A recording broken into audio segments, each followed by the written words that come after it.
Is that better, folks? I still see the poll. Okay.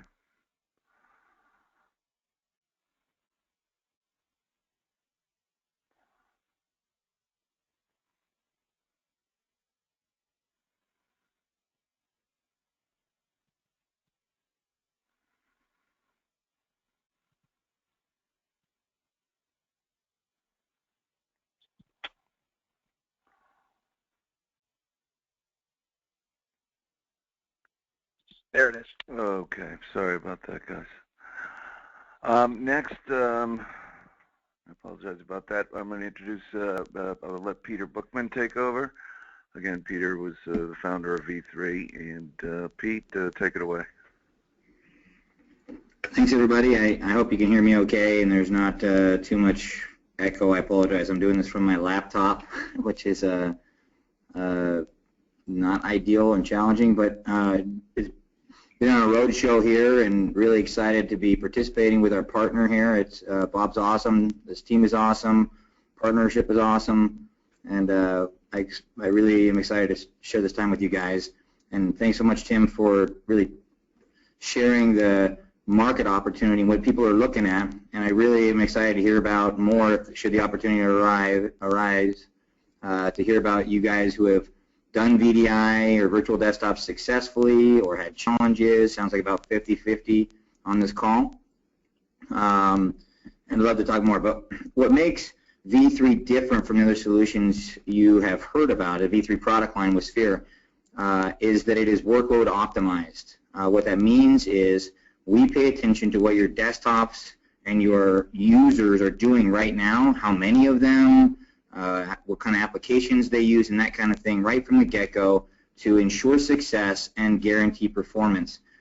What the entire product portfolio of Sphere 3 is focused on, what our mission is to improve your productivity. That's what we're here to do with our partner and with our product. So we're excited about that. So go ahead and let's get into the slides and talk more about that. So there's really two things we're going to talk about today. The appliances themselves, which are workload optimized, again, built for the workloads that they're designed to handle, as well as our tool we call Desktop Cloud Orchestrator, which is used to manage these, make them very, very easy to manage, and allows for some unique functionality so that you can take advantage of the resources you have available to you and offer those to your users on demand. So let's go on to the next slide and continue. So firstly, Hyper-Convergence is something that the V3 product line was the first to do. It's as easy as dropping in appliances. They're very fast, very simple. The expertise through our partnership allows for success through simply dropping these in. We're very proud of outperforming physical desktop workloads. We're very proud of how simple these deployments are and how quickly they happen. And so we would love to work with you to show you that. So please, next slide. Hey, Peter, can you take a moment to, from a higher view, just explain to the audience what this consists of? Like, you partner with VMware, and you utilize your VMware licenses that you have, or we provide them with the box. Can you just go over that so everyone got an understanding of what we're talking about? Absolutely, and great point and question, Bob. The underneath the hood of this, of these drop-in appliances, is VMware. We're very excited about our partnership with VMware. We have a lot of other strategic relationships that help to ensure a very smooth deployment with these appliances. And we can actually support a number of models for deploying these. We are a OEM partner of VMware. What that means is you can get these appliances entirely provided for by us through our partners, as well as if you already do have licenses, then we of course are happy to use that as well. In any of the above, workload optimized in the case of this also means that you get it your way. One of the consistent themes for Sphere 3D's product families is hybrid cloud, and one of the things we would like everyone to understand about that is you consume it the way you want to consume it. So if you already have licenses you paid for, they're not going to waste. If you have not, then we can make it very smooth and very easy for you to get them through us as an OEM and likely do it very, very efficiently and cost effectively. Does that make sense? And does that frame that well, Bob? That was good. Awesome. Okay.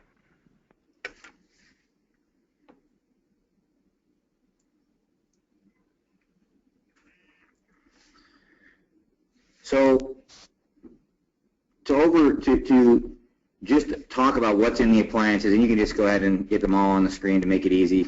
And I appreciate everybody for bearing with us on this. You know, the V3 approach to virtual workspaces and hyperconvergence takes all the pieces that are necessary that are in a physical computer, puts them all in one appliance, and makes them available. So that involves the processor, compute, local storage, the network for each desktop and each computer, the virtualization software we just covered a little bit, and the very simplified management of using our tool allows us to drop in one or many appliances to fit your needs as close or wherever they need to go. But everything is on the box. So when we drop these in, they're literally drop in. And really that's what we talk about when you hear the term hyperconvergence, is being able to drop these in and have everything you need. Again, they can be tailored fit to your specific environment and what you have. However, being able to have compute and local storage and network and the virtualization software and our simplified management allows for whether you're doing one or 400 appliances, it is effectively the same deployment. It works the same way. So it makes it really easy and allows us to guarantee performance and simplicity in ways that no one else can do. So let's continue to the next one, unless there's any questions there. Or something else you think I should cover, Bob. So this is really important, and this is why I'm excited about our partnership together and the time here with you guys. Because one of the reasons why VDI has been troublesome is because it was not designed for the workloads of individuals. And if we were to take that same poll Bob did and do it just slightly differently and talk about, I don't know how you would even frame the poll, but how many browser tabs we each have open right now and which applications are running behind the scenes, I suspect all of this on this call would have a very different looking environment. So let's talk through some of these workloads as we continue. Go ahead, next slide. So the easiest ones, the ones that typically have been very successful with VDI, I suspect if people on the call have been successful with VDI, it likely looks like this. But shift workers and task workers are generally shared computers, single purpose kind of computers, stuff where it's very predictable workloads because it's one type of thing. It doesn't tend to change day to day or minute to minute or week by week. And these are very easy and very effective to do, and VDI has been very good even as it was remote desktops and things like that. So this obviously works well, but this is one type of workload that whether you're using physical or virtual, it's a very simple workload to attack. Let's talk about the next one.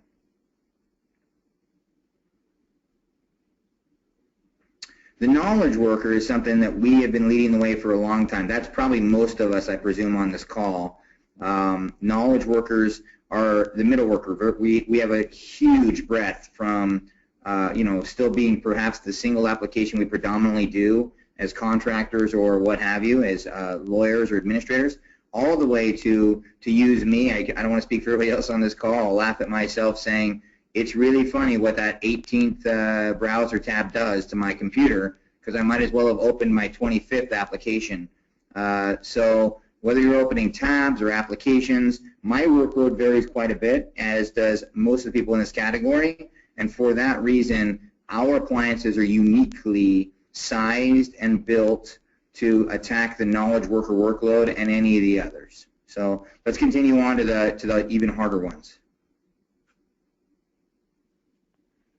At this time, I'm going to ask one more poll question. Hopefully it's not a disaster like the last time, if you don't mind.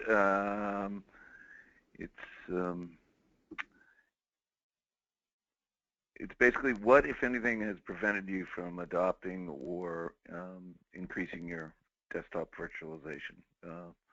Love to get some answers for that.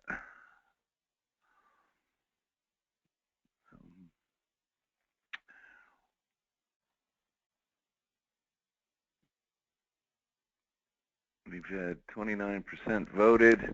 If you guys can vote a little bit more, 33, we're getting there. Right now, cost is leading the way.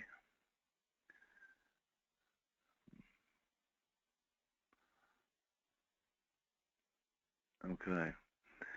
So we're seeing that cost is clearly the biggest factor with over 50% voted.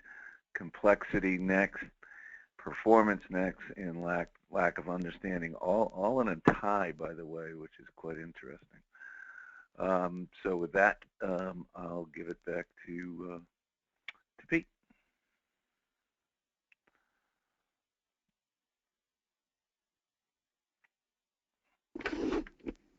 That was an absolutely spectacular question. Myself and my counterpart in the room were just kind of humming over that because, a lot of those seem to be related, especially when we talk about the workload that we're talking about and the knowledge worker and such, because in the cost world, there's I've been doing this a long time, and I will share with everybody that the number of ROI calculators and TCOs are almost limitless, even off of VMware's website, for a reason, because this knowledge worker group all by itself is arguably the largest group of users. It's pretty much anybody who does content creation of any kind. A lot of people do emails back and forth and are thought leaders and that kind of thing. So it is very diverse, and you'll see desktops. The desktop cost range from inexpensive desktops to extraordinarily high-end desktops to meet the needs of that. I'm talking about the physical desktop equivalents. And it's even more difficult with the cost when you talk about what does it cost you in downtime and availability. I was one of the presentations we were delivering for a NASDAQ presentation the other day talked about the ability for a radiologist, as an example. I know that's healthcare, and Bob warned you guys they apply across the board, to be able to do something that historically they had to be sitting in front of a computer to do, that now they can do on a ski slope, for example. So it's not ideal and it's not the best case. They call them wet reads as opposed to full reads, but they can now do that from anywhere, so long as they have a connection and can make that happen. And what's the value of that? That's why this cost is very sensitive. And ultimately, our goal is to meet the budget of the physical desktop equivalents or virtual desktops for what you're trying to replace. That's why it's worth noting what type of workloads they are, so that we can provide an apples-to-apples comparison in both cost savings from the budget side as well as increasing your productivity and how you value that. So let's talk about the next one, which is even harder than the knowledge worker. Pete, we had a question that's kind of appropriate right now, and that is, okay. What makes the Sphere 3D more cost-effective compared to setting up your own servers? And I think I know the answer, but if you could answer that, compared to doing it yourself with like Isilon server or SAN behind it or whatever. That is a spectacular question, and I feel like there's a lot of answers to that question. I'll do my best here. Perhaps if I love social media, if there's an opportunity another time to discuss this, on Twitter or whatever, my handle is Pete Bookman, or just mention Sphere 3D, which is at Sphere 3D is our handle. However, let me take my best shot here at that.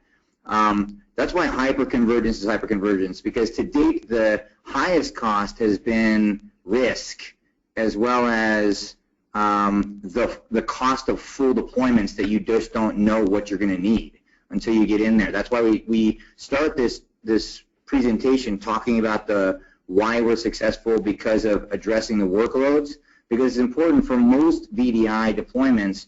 You don't talk about the workloads first, you talk about infrastructure, and then you tailor it to the workloads.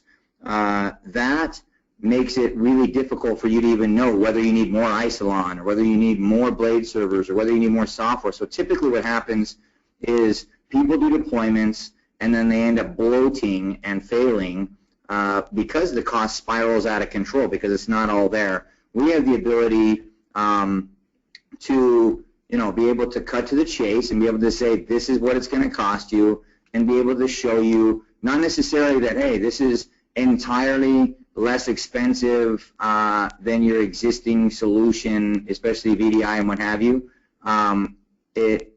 except for to assure that it will be very predictable and it will be something that we can show you for your workloads. That's why we're covering this stuff. A TCO ROI calculator that we can work with you on for those workloads where we are very predictably cost effective. And that's why we cover these workloads, because workload optimized hyperconvergence allows you to not just have lower cost or better cost structure, but be able to be predictable for the workload. So it's not like, hey, this is X amount per desktop. This is X amount for this type of desktop. And that's very unique here, and why we're able to do that. Does that make sense, Bob and everybody? And I don't know how to ask everybody and get results here, but I'm hoping that makes sense. Yes, it does. At the same time, we've got one that's appropriate right now too, and I know we've got I don't know, about 10, 20 minutes left. But the other one, is there a well-documented positive ROI for VDI? That's what my view is. There's many. And it, as presented to a chief financial officer. We have one attendee asking that. So do we have or can we present something that shows the ROI of implementing a VDI that someone can show a chief financial officer? Which yeah, absolutely. There's a number of them, and we can grab some. There's, like I say, many of them created, and we also have a number that one in particular that my counterpart and I were just talking about that we can custom tailor that's very recent with these appliances that we can actually turn into a version for this group through this partner, through you, Bob, and team, and be able to get that out to you guys so that you can get some insights. But always emphasizing that the reason why I kind of back off a little bit from a traditional, hey, check out this TCO ROI, is because that particular ROI and TCO came because we were able to show it up front. We were able to tell you. We were able to say this particular one was healthcare driven, and being able to say this is what it costs. This is how you're going to make, this is where the budget's coming from and how it's going to come and flow through, and this is what the return is. And being able to focus on the workloads of the users, and maybe 4 times so we can keep, because I love questions, I love interaction, so I really appreciate that. Let's just, instead of even continuing down the workloads much further, Bob, let's just say this. We already covered task and shift workers, knowledge workers.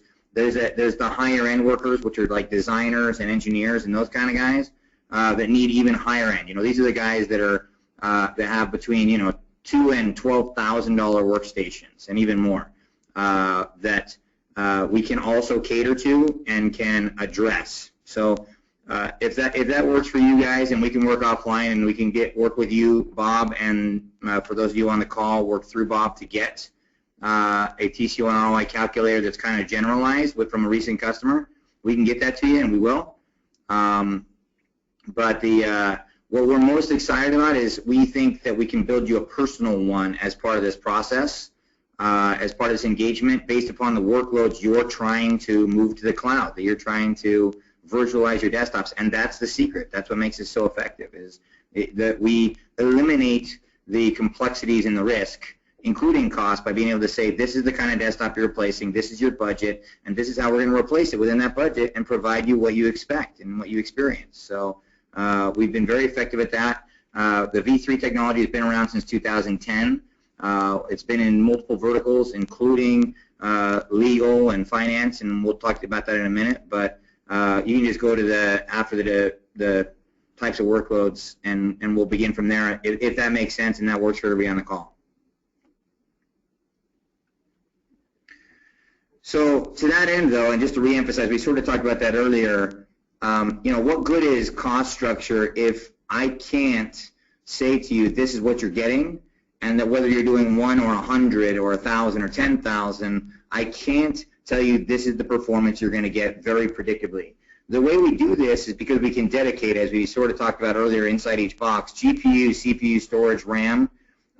Each of these gets allocated in different ratios based upon those workloads, but because all of your resources are kept local in the appliance, we have the ability to guarantee those workloads and provide a very predictable experience, and also while outperforming. So let's go to the next one.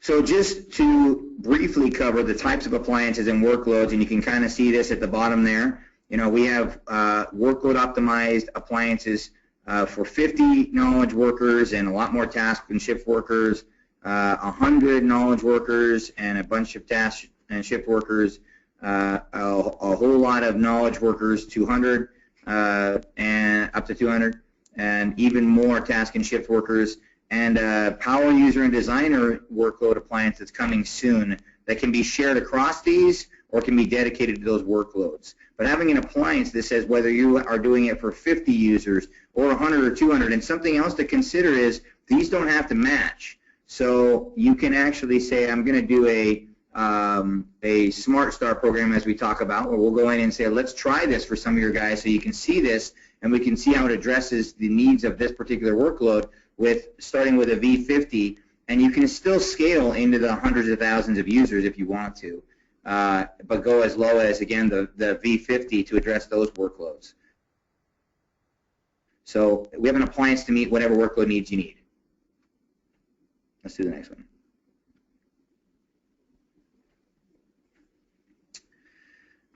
Because we use the local resources in the way that we do, we are really excited about this with our partners.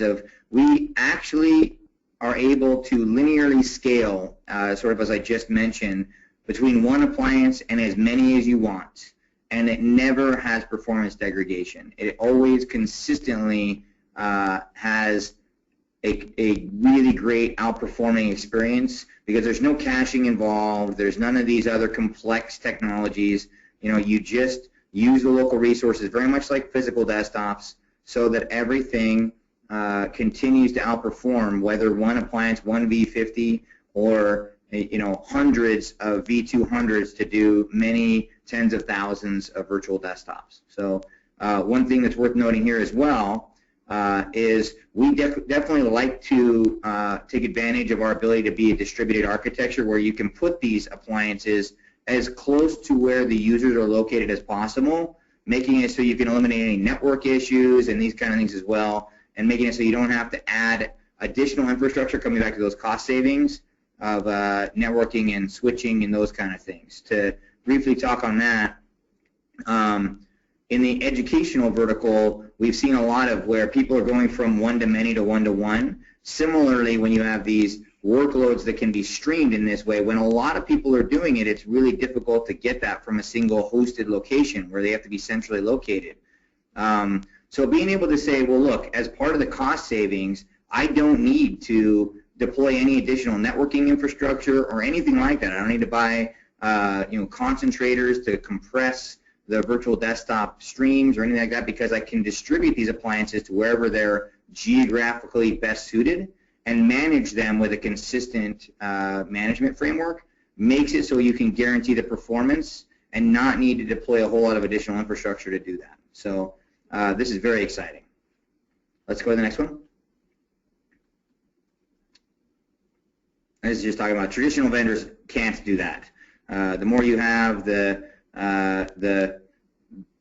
slower it gets, and you can't get them any closer. So this is an example of physical desktops versus virtual desktops, and I've said for a very long time, speed is a funny thing. You never know you need it till you experience it, and you can't live without it. It's really funny what happens on the left side of this graph. You see opening PowerPoint. I'm in front of a physical desktop at the moment, and I got to tell you, it's funny. It's respectable. This probably takes 2-point-something seconds for me to open PowerPoint. But when it takes less than a second to open PowerPoint, it seems almost instant. And almost instant translates into anything else seems slow. Unzipping files, opening PDFs and Words, everything is faster on the virtual desktop when you do it the right way, as we're talking about, and you can scale it appropriately. And so being faster is better. And once you experience performance, you don't want to go the other way. So optimizing these for these workloads really makes this exciting and easy.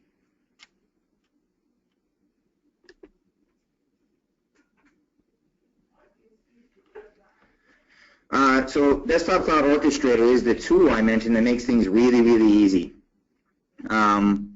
It makes it so these appliances can be very drop-in. You don't have to be like even though there's VMware underneath, you don't have to be like a VMware expert or even be VMware certified, really.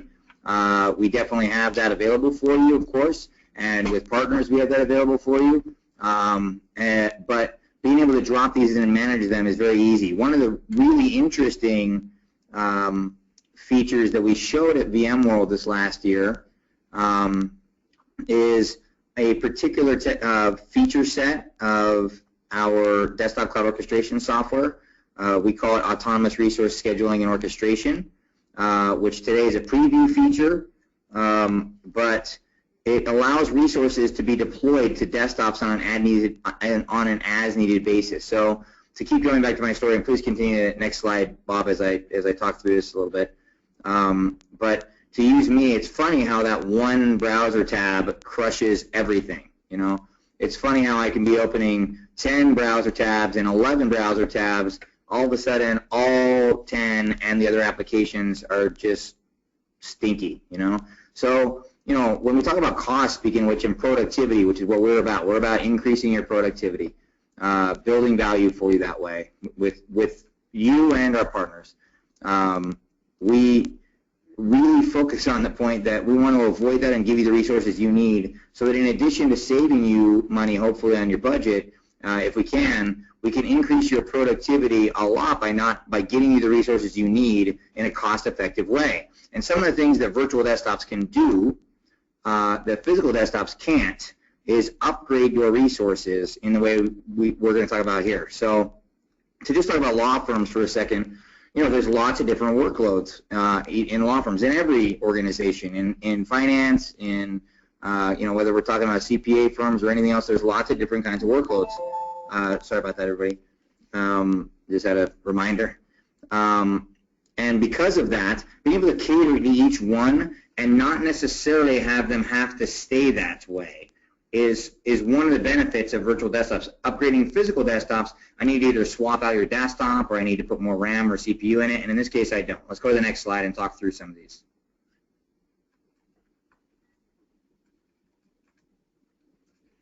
So, you know, to just talk about one application, as it turns out, I don't know about you guys, but I mentioned the browser not accidentally. We've done a lot of these deployments. As it turns out, the #1 resource-eating application on most of our computers today happens to be the browser.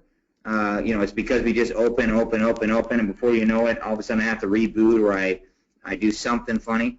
Nevertheless, you know, a single application such as Office or what have you might not take a lot of resources.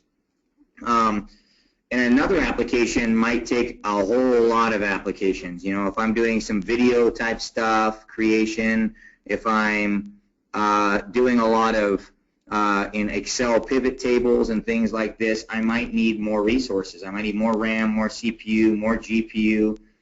Different types of workloads require different things. And this is normal. It's not just, it's in every industry, it's in every workload. So let's go to the next one, Bob. So just to talk through a couple of these and the types of workloads we addressed, you know, Balch and Bingham was a really exciting one for me and us. They had 3 offices, they had a little over 1,100 actual attorneys. They went with a distributed approach, as we would recommend, where they had appliances deployed at each location to address their needs. But before we started interacting with them, I don't know how many people on this call have seen this, or I certainly have in the past. I'm excited to say I don't have to anymore, and it's really great in a BYOD world because it's shifted. But I saw many attorneys at Balch and Bingham who walked around with multiple laptops because they had files and specific file formats that they wanted to keep while using the new one. And in a virtual desktop world, they just maintain multiple virtual desktops if they want to, or multiple application versions, and there's lots of ways to handle that. But ranging from the accounting department, to the IT guys, to the administrators, to the assistants, everybody had their own workloads. But being able to take advantage of this and be able to shift them around is one of the things that's a major differentiator and provides huge cost savings over physical desktops as well as over other virtual desktop approaches. Miles and Stockbridge was one of our early customers. They were wonderful. They're exciting. They had 2 offices all.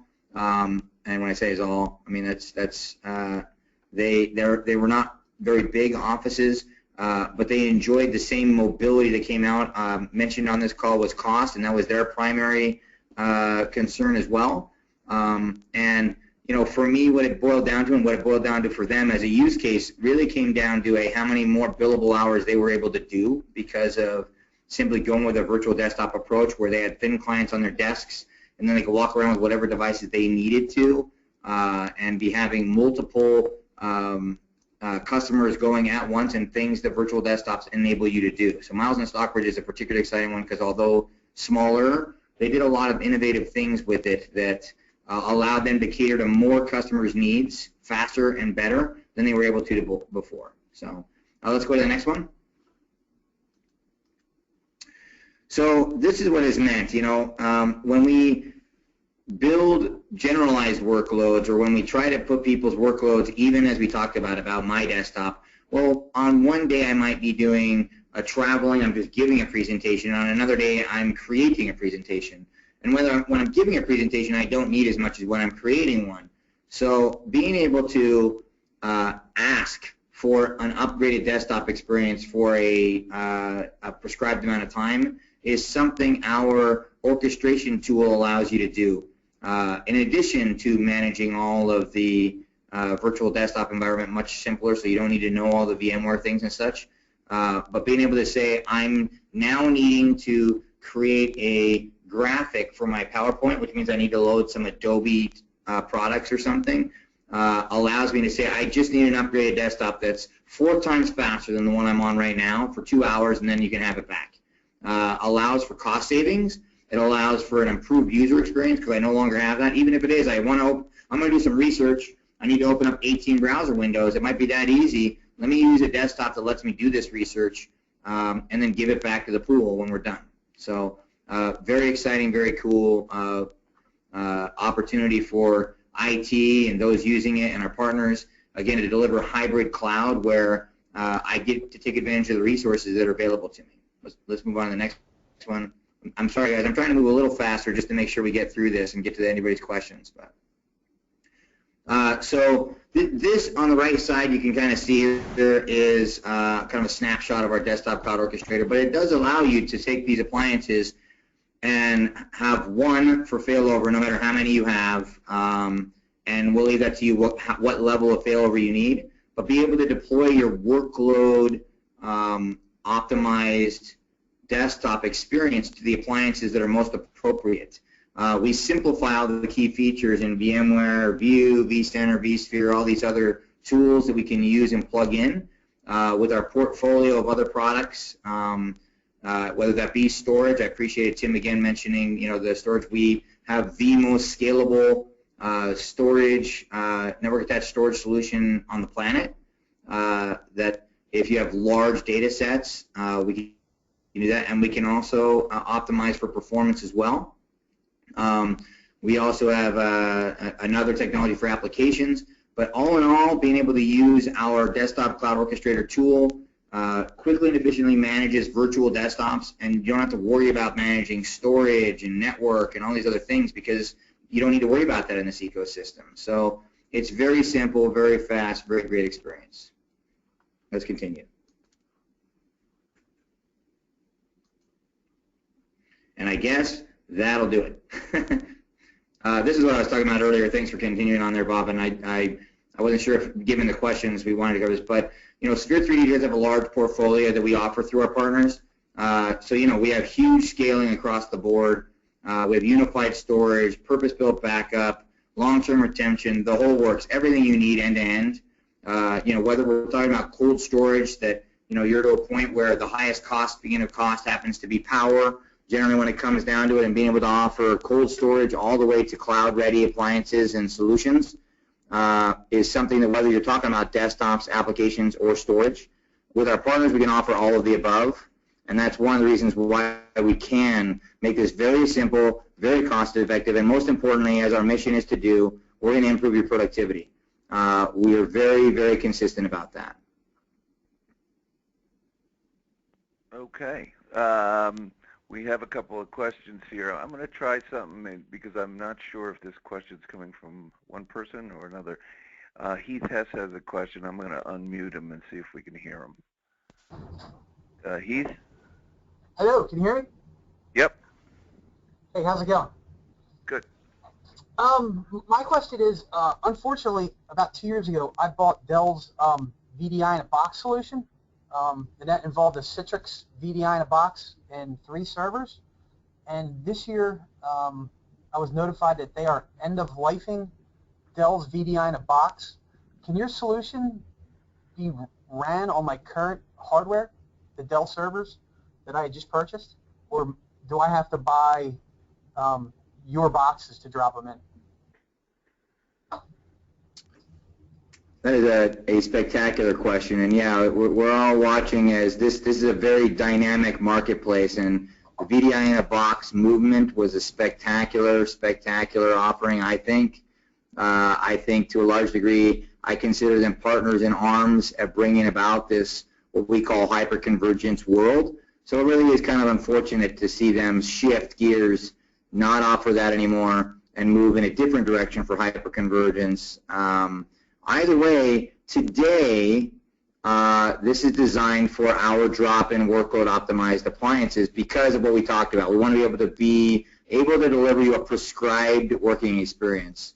You know, it might be worth discussing, let's put it that way. I mean, I really don't know. I'm the wrong guy. There are some people on this call listening in who are going to hear that, so I appreciate the question because we're definitely capable, but I'll repeat, our mission is to increase productivity. So the reason why we do workload optimized appliances is so that we know where your workload is. But if you know that your workload with the VDI-in-a-box, the solution you have, has worked, then it might be worth a discussion because we might be able to bolt this on to what you have and be able to deliver an experience that remains consistent with what you have and be able to deliver that. But today we don't. Today we are addressing this with the appliances that we know can deliver the experience you need. So I know the right people heard it, so I appreciate the question, and it might be worth considering. And if that is interesting to you, please go through Bob, of course, who knows all the right people on the call who can entertain such an idea, because I can't speak to saying whether we can or cannot or will or will not. I will simply say that we don't right now. Does that make sense and work? Yeah, that's fine. I just need a solution, and I don't. And at this point, I'm not buying Citrix anymore. Period.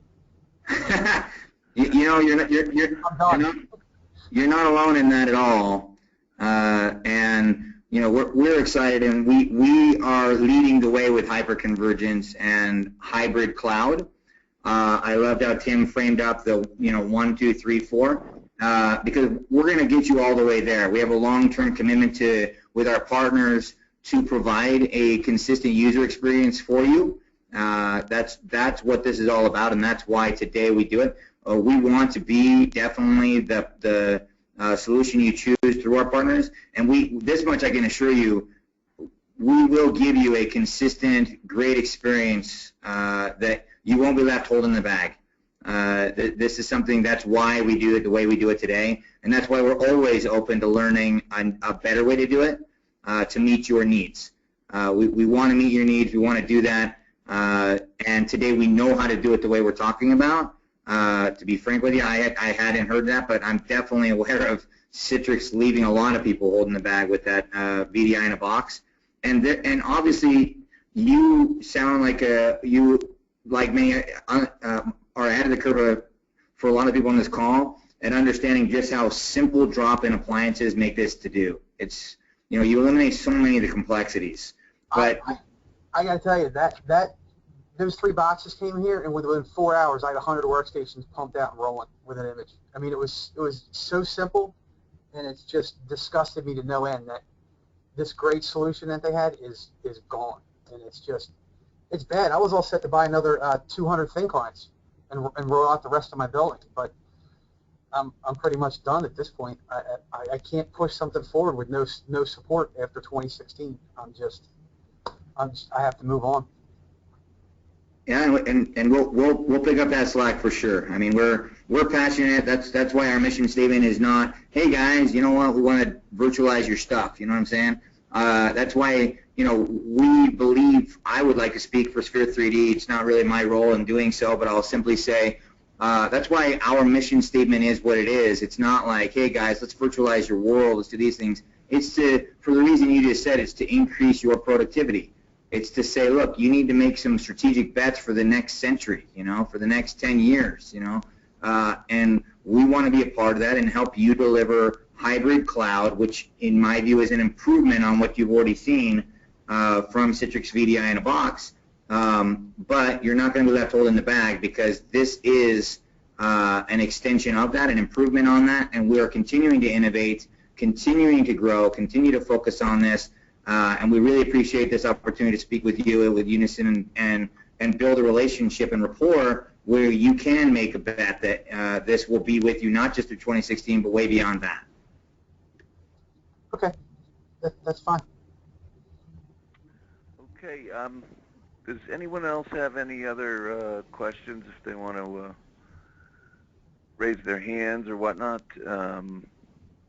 We could take, I guess, 1 or 2 more. I don't see any, I don't think.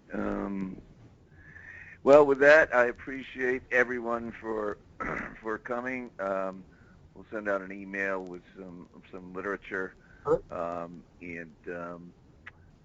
if you want to review individually, we can set up a individual webinar or come meet you in person and talk about your needs. So. Again, it's Bob Brady with Unison and Peter Bookman. Thank you, and Tim Morgan. Appreciate it. And again, thanks for attending. Have a nice day.